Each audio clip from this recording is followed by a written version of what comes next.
Hello there everybody and welcome on back to another video for the Mean Beetle channel, and tonight we're going to be doing a top 10 video on my opinion for the best superhero flicks that I have in my movie collection. So I got 10 different movies here along with a list of some of my favorites in my superhero collection. I'm going to be brief on explaining, so just try to bear with me. And some of my picks may be a little strange, some of them may be interesting, I don't know. I don't know if I've done a top 10 list on any of my other channels before, but if I have, I'm just trying to think of something different. And anyway, with that said, let's get started. Anyway, the first movie on my list for number 10, we have the Lego Batman movie. The reason why I picked this one is because, well, it's Batman, and Batman's awesome, and it's also a Lego movie, and Lego movies are pretty interesting.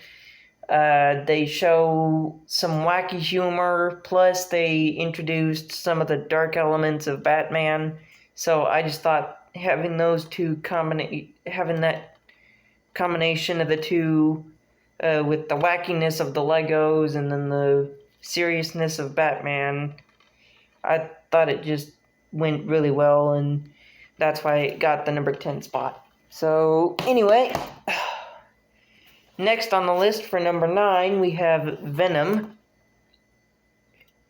The first one, not the second one. The reason why I put Venom on my list is because I think the acting was really well done. The action sequences were really well executed. You can still tell there's a little bit of CGI involved, but if you try to tune it out with the action sequences, it's a really fun time to watch, and yeah, that's pretty much why I picked that one. So there's Venom. Number 8. The spot goes to Doctor Strange. Doctor Strange is a really interesting superhero to me because he incorporates magic, and, well, I'm not like a total medieval nerd or anything like my older brother, Travis. He's a medieval nerd, but anyway, I just think that they really did well with incorporating the Marvel character like he did, or like they did in this film, and I just think Benedict Cumberbatch did an awesome job as Doctor Strange anyway, so that's why he gets the number 8 spot. Okay, number 7, we have the last installment of the X-Men franchise, Logan, with Hugh Jackman. Now, this movie, by far, was probably one of the best X-Men related films out of every one of them, or at least out of all of Hugh Jackman's solo Wolverine. Okay, sorry about that, guys. My phone had technical difficulties, so I'm having to start this up again. So I'll just kick back right where I left off. I was explaining why I put Logan on my list. Anyway, the reason why I put Logan on my list is because it introduced that Logan actually has a daughter, and he's trying to learn how to be a parent, while at the same time his powers aren't really working as good as they used to, so he doesn't heal as quickly as he used to. And also at the same time, he's having to take care of Charles Xavier because everything else. And then I just think it's a really touching story. The script was really well done, and I just really think that this deserves the number 7 spot. So, okay, next up on the list is an animated movie. From 2003, we have Justice League, or we have Justice League, the animated series from 2003. The reason why I put this on my list is because this reminds me of the old 2003 series that came on TV when I was little. That was when I really started getting into superheroes and all that stuff. So I always watched the Superman animated series and then the Batman animated series. And then when Justice League came out, that is when I really started getting into it. So,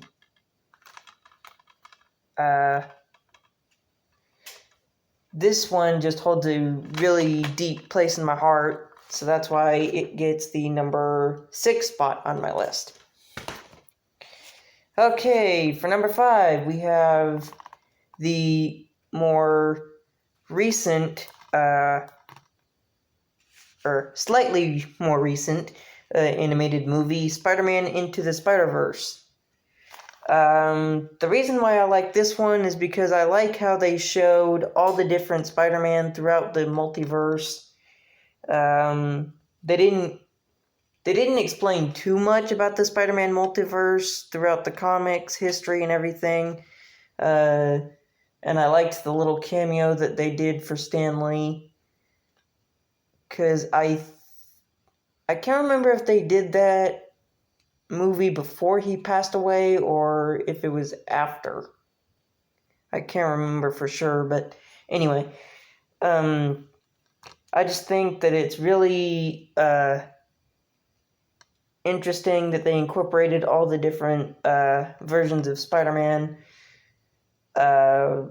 introducing Miles, getting to see his backstory and everything. I just think that was a really neat concept, how they did that and everything else. So that's why it gets the number 5 spot. For the number 4 spot, we have The Dark Knight, because the Batman franchise is just really cool in general, especially in live action. Regardless if it's animation or live action in general, it is just awesome. Although they do tend to tell the same origin story, but in different ways. But anyway, I just really think that The Dark Knight is a really interesting movie. The art style was really good. The acting was really good by Heath Ledger, who is no longer among us. God rest his soul. Anyway.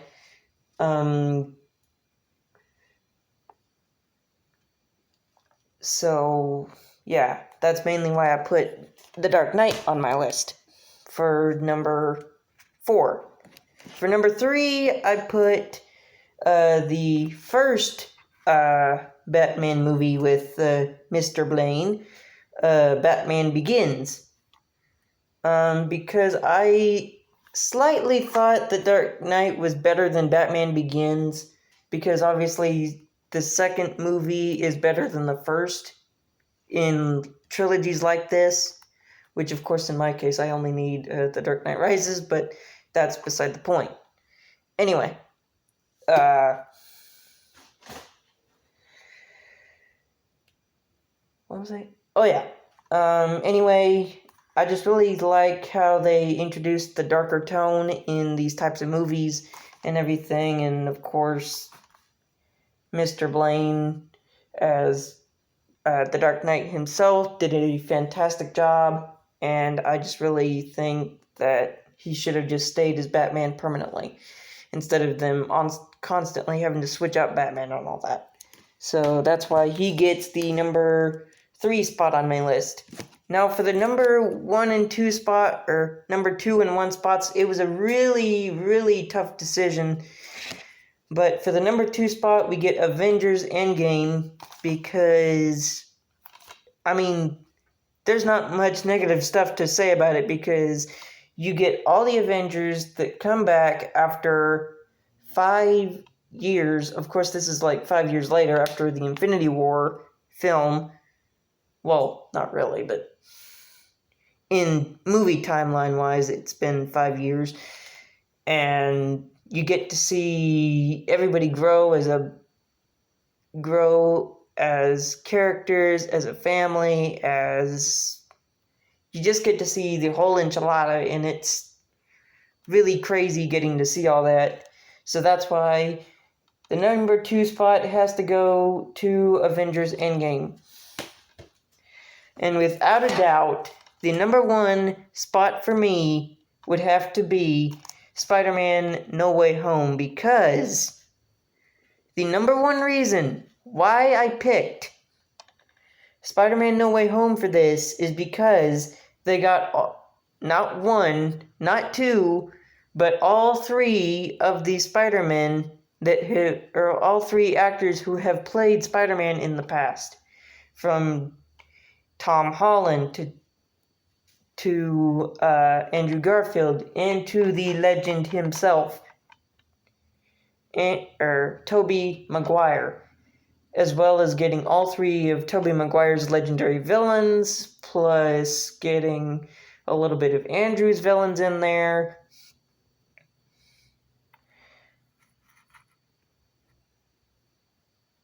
Plus getting to see Doctor Strange in there at the same time. It was just... whew.